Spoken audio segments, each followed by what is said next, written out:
गुल्लू खेत के पास बनी पगडंडी पर चल रहा था। तभी सामने से उसके चाचा राज सिंह आते दिखाई दिए। गुल्लू जल्दी में था। वह उनके बराबर से निकल गया, लेकिन उसने उन्हें देखा ही नहीं। राज सिंह जी ने गुल्लू को टोकते हुए कहा, क्यों बे चाचा दिखाई नहीं दे रहे? ये नहीं कि राम राम भी कर ले। यह सुनकर गुल्लू झेंप गया। माफ करना चाचा, मैंने देखा ही नहीं, वो घर जल्दी पहुंचना था। राम राम चाचा।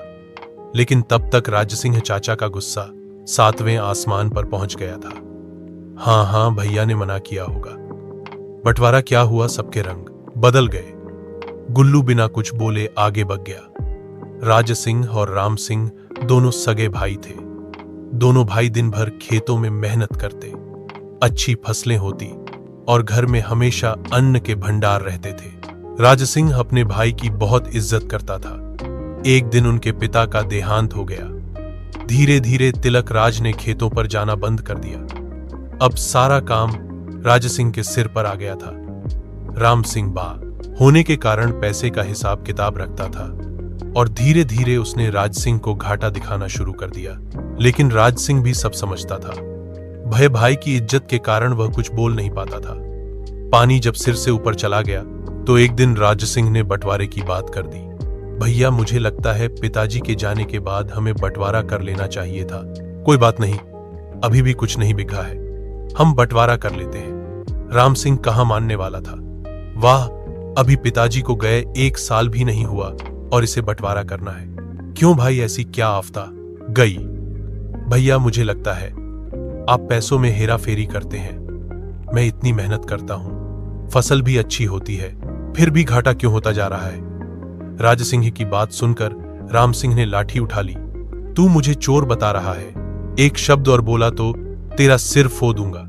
तभी राम सिंह की पत्नी सुजाता बीच में आई।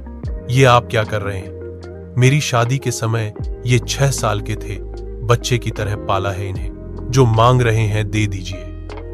राम सिंह कुछ नर्म पहा और हो गया घर और खेतों का बंटवारा। राम सिंह ने अब अपने खेतों के लिए मजदूर रख दिए थे जो काम करते थे। राज सिंह अकेला ही पूरा काम संभालता था। राज सिंह की पत्नी सुमन अक्सर बीमार रहती थी। उसकी 2 बेटियां थीं, लता और आशा। इधर राम सिंह के एक बेटा था, गुल्लू। एक दिन सुबह जब राम सिंह खेत में जाने के लिए तैयार हो रहा था तो उसने देखा राज सिंह के घर में कोई नहीं है। खेत पर पहुंचा तो देखा खेत में भी राज सिंह नहीं है। राम सिंह मजदूरों को खेत पर काम समझाकर घर आ गया और अपनी पत्नी सुजाता को पता लगाने के लिए बोला, लेकिन कुछ पता नहीं लगा। राम सिंह और सुजाता ने पूरे गांव में पता किया, लेकिन कुछ पता नहीं लग पा रहा था। उन्हें लगा रातों रात दोनों सब कुछ बेचकर भाग गए। इसी तरह कुछ दिन बीत गए। एक दिन राज सिंह अपनी दोनों बेटियों के साथ वापस आया। सुजाता ने जाकर पूछा, क्या हुआ भैया, कहां चले गए थे और सुमन कहां है? यह सुनकर दोनों बेटियां अपनी ताई से लिपटकर रोने लगीं। ताई जी, मां हमें छोड़कर चली गई। यह सुनकर सुजाता का कलेजा धक से बैठ गया। उसने राज सिंह की ओर देखा। वह रोते हुए बोला, भाई, उसकी बीमारी उसे खा गई। शहर के भे अस्पताल में भर्ती कराया, लेकिन उसे बचा न सका।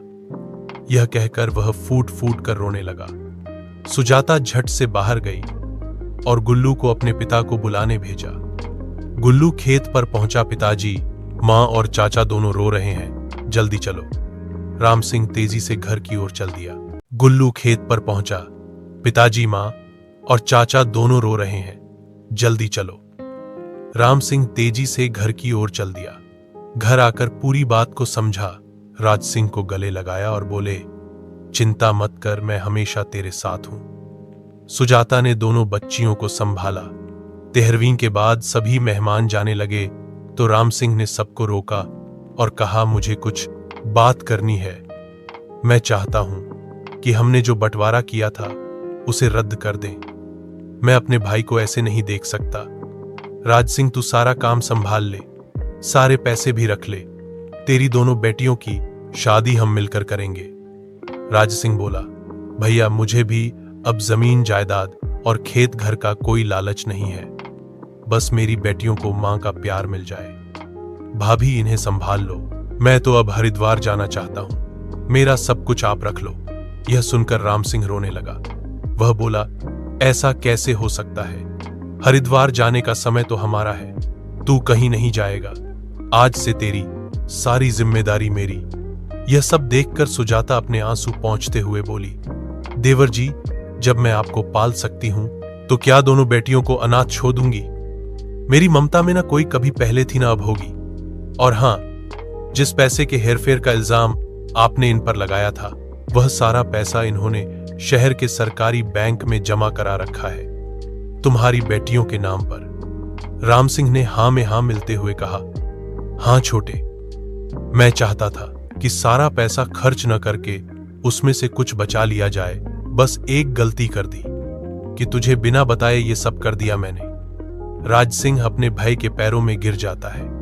भैया, मुझे माफ कर दीजिए, मैंने आपसे कितनी लड़ाई की। राम सिंह ने उसे उठाकर गले लगा लिया। इस तरह दोनों पारिवारिक हो गए।